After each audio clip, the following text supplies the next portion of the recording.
E não se esqueça de se inscrever aqui no canal dos sócios. E também curtir esse vídeo para não precisar te xingar. Eu também acho que a gente vai ter um 2023 bom, porque a gente tá tão barato que é difícil ficar mais barato ainda. Eu vi um post do Fernando Ferreira, da XP, e comentando sobre o último relatório que eles colocaram lá, mostrando o preço-lucro da nossa bolsa. A gente tá tão barato quanto no auge da crise de 2008. A gente tá muito barato. Fundo imobiliário também. Qualquer um tá pagando quase 1% ao mês. Na renda fixa, você tem um ótimo prêmio. Então, o Brasil virou, de fato, uma jabuticaba mundial. E as consequências de políticas feitas pelo governo não aparecem na hora, né?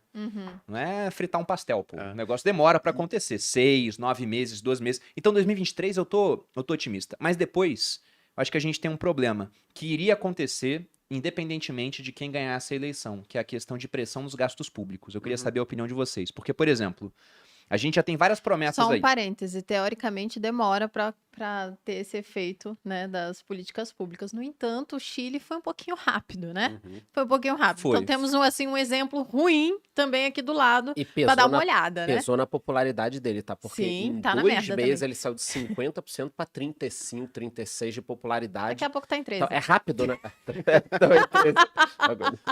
Não, pode ser rápido. Pode ser rápido. Mas qual. Não, a ideia, a gente acha que não vai ser, mas pode ser. Eu acho que 2023 vai ser bom, Aham. mas o que a gente tem de problema pra depois? Eu acho que o grande vencedor do processo eleitoral, Tô azeda hoje, né, gente. não é um candidato específico, mas em termos ideológicos, é o pessoal que prefere um estado grande. Porque no final você teve uma corrida de promessas onde o Paulo Guedes, por exemplo, chegou a falar: o que o PT prometer de salário mínimo, a gente paga mais. Então você tem promessa de elevação de salário mínimo, você tinha o Auxílio Brasil, que começou sendo temporário, e como Milton Friedman dizia, né, nada é mais permanente do que uma política temporária do governo, agora é permanente, com promessa de pagamento a mais por filho, por exemplo. Você tem, enquanto o Estado promete mais gastos, ao mesmo tempo promessas também de diminuir a arrecadação. Manutenção, por exemplo, de desoneração de PIS, de COFINS, de IPI.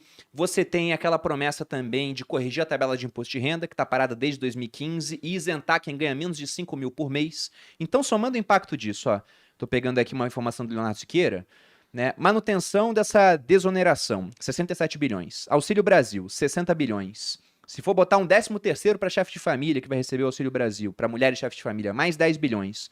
Correção da tabela do imposto de renda, mais 17. Então são 154 bilhões de gastos a mais, e nisso nem entra, por exemplo, o reajuste de funcionalismo público. Perfeito. Que eles querem colocar 5, mas tem gente pedindo 20. Não entra, por exemplo, também coisas que esse governo deixou para depois, né? Precatório. Ah, não paga agora não. Paga para frente. Então esse negócio aqui pode ficar muito maior. E aí, como é que vocês acham que o governo vai conseguir lidar com isso? Tá. Eu acho que é o seguinte, fiscal... 2024 vai dar merda, é isso? Não, eu acho que assim, 2023 fiscal- não é bem. o fiscal ele é bem desafiador para o Brasil. Mas tem um ponto, ninguém acha que vai ser bom. Ninguém acha que vai ser bom. Uma boa parte do risco fiscal, ele está precificado. Tanto é, o que você colocaria como a principal consequência de um fiscal, de um orçamento desequilibrado? Qual que é a principal consequência de quando um governo tem um fiscal desequilibrado? É a inflação. Sim. E os juros altos para conter isso. Quando você vai ver a expectativa de inflação para os próximos 10 anos no Brasil, a gente está acima de 6% ao ano em inflação implícita. Ou seja, não tem ninguém que olha, investidor institucional, não olha e fala assim, poxa, os próximos anos do Brasil vão ser tranquilos do ponto de vista fiscal. Não, a gente tem um problema e a gente vai colher frutos desse problema. Muito provavelmente a gente não vai conseguir resolver essa situação em 2023, em 2024. Porém, ela está bem precificada, senão nós não teríamos uma expectativa de inflação para os próximos 10 anos, na média, de 6 e 10% ao ano. E aí tem gente que fala o seguinte, 6 e 10% ao ano, Gui, não é nada, porque, pô, a gente viu agora, aqui no início do ano, né, abril, maio, IPCA 12 meses acumulado, acima de 12. Eu falo, verdade, só que qual que é a inflação média anual no Brasil desde o Plano Real, desde 95? Média anual, 6,80. Ou seja, a gente está projetando uma expectativa de inflação para os próximos 10 anos quase igual os últimos 27, que a gente teve aqui desde o início do Plano Real. Lembrando que a meta de inflação do Banco Central, nos últimos anos, chegou a ser acima, mas era de 4,5, com 2 pontos percentuais, para cima e para baixo. Ou seja, o teto da meta era de 3,5. E para os próximos 10 anos, a meta é de 3, com teto de 1,5. Então você está falando assim, Banco Central, o cenário está tão ruim, você não vai conseguir tratar isso daqui. O nosso fiscal está tão ruim que daqui os próximos 10 anos vão ser de inflação acima do teto da meta. Então já está precificado um cenário desafiador extremamente complicado para o Brasil. O que a gente pode ter é um cenário desafiador fiscal, inclusive se ele não for tão ruim quanto a gente espera, movimentos positivos. Igual quando uma ação projeta prejuízo na Bolsa de Valores de 20 bi, o prejuízo divulgado é de 15 e o preço E da ela ação sobe. Então a gente já tem precificado na curva de juros, nos preços dos ativos, um fiscal extremamente desafiador. Como é que eu sei disso? Olhando a expectativa de inflação, acima de 6, acima do teto da meta do Banco Central, dobro da meta do Banco Central para os próximos 10 anos. Então a gente não está falando, vai ser aqui, desafiador, não. O mercado Mas- já viu tudo isso que eu falei. Exato, e já precificou. Então a gente pode ter cenário desafiador fiscal, pode ter problema fiscal, a gente vai ter quebra do... Não vamos ter teto de gastos, vamos ter um telhado de gastos, e se não for tão ruim, a gente pode inclusive ver melhora no preço dos ativos. Eu acho que a gente sempre tem que olhar qual que é a expectativa do mercado. Quando a gente faz isso, a gente vê que o cenário que está projetado para os próximos 10 anos não é tranquilo, não. É desafiador.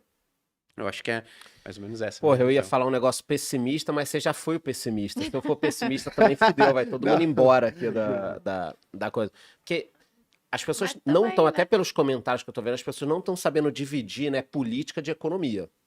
Uma coisa é o que a gente concorda ou discorda na questão política, quem ganhou e tudo mais. Outra coisa é o que você vai fazer com o seu dinheiro, né? Não digo nem As economia. pessoas misturam. Eu digo investimento, porque como o Gui falou, né, a economia pode piorar. Só que se piorar menos do que o pessoal espera, tem investimento que vai subir. Perfeito. Isso é muito complicado na cabeça do iniciante, e eu lembro lá atrás, quando eu comecei a investir, né, e aí eu pensei, vou começar a ler valor econômico.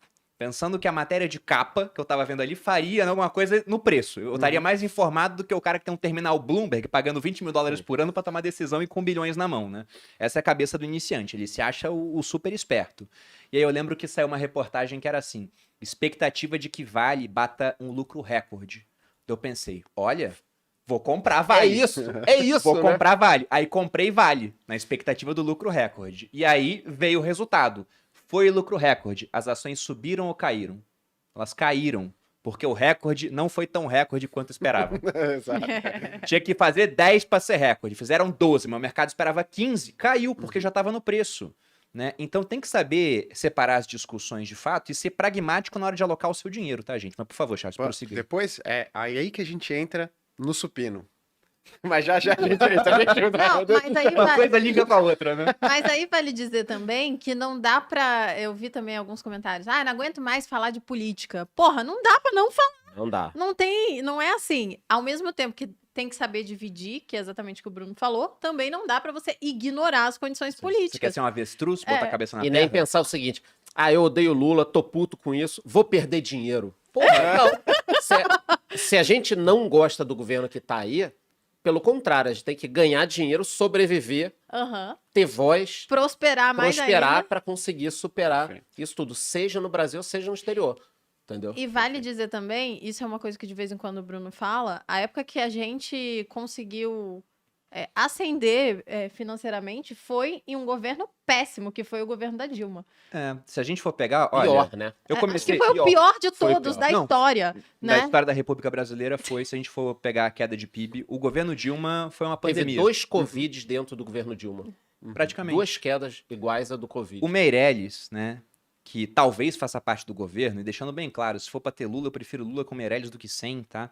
O Meirelles, ele gravou um documentário pra gente na Finclass, onde ele comenta a queda do PIB. Ele fala que em 12 meses, você pega 2015, 2016, chegou a ter 5% de queda. Seria maior do que a queda do PIB durante o período do Covid. Por que ficou registrado na história, lá, ano a ano, com menos? Porque ele entrou em 2016 e começou a ajeitar a casa. É um cara que tem muita capacidade, ele tem influência no mercado, ele traz confiança, isso ajuda. Mas foi terrível. Mas o comentário que a Malu fez é muito bom, porque eu entrei no Exército em 2006, era governo Lula. Eu já votei no Lula, inclusive, Meu lá Deus, atrás. Você não sabia que disso? mancha! Eu não sabia disso. Caramba. Votei, eu era jovem. Senhora, Caramba. faz o L, Eu vai. era... Produção, no corte, tiram lá atrás. Deixa só eu votei no Lula. Esse Meu vai ser o Reels Deus, mais amor, compartilhado. isso foi, assim, Não, uma caramba, coisa cara. muito Gente, eu chocante. tinha, sei lá, 18 anos, pô. Eu votei Acho no que Lula nem naquela eu época. votei. Eu não me lembro, na verdade. Eu votei. Bruno, Porra, mas fala- é aquela coisa, né? Aí eu não votei na Dilma, votei no Aécio, porra. Agora a Votou gente na descobriu S. que é a mesma merda, né? É, cara. É a mesma merda. Então o Votei Brasil... no Alckmin, né? Porra. Tá ali, tá ali. Mas então, Lula! né? 2006 Tá eu entrei no tudo do mesmo exército, lado hoje era, em era o dia. Lula. 2010 eu me formei, transição, Lula pra Dilma. Aí eu tava investindo com mais dinheiro durante o governo Dilma inteiro, né? E com a bolsa derretendo, e eu tinha, sei lá, 30% em bolsa, o pessoal falava que eu era maluco, tinha nervos de aço, porque ninguém queria saber de bolsa. E quando a bolsa caiu muito e entrou o Temer, foi nessa subida que a gente chegou no primeiro milhão.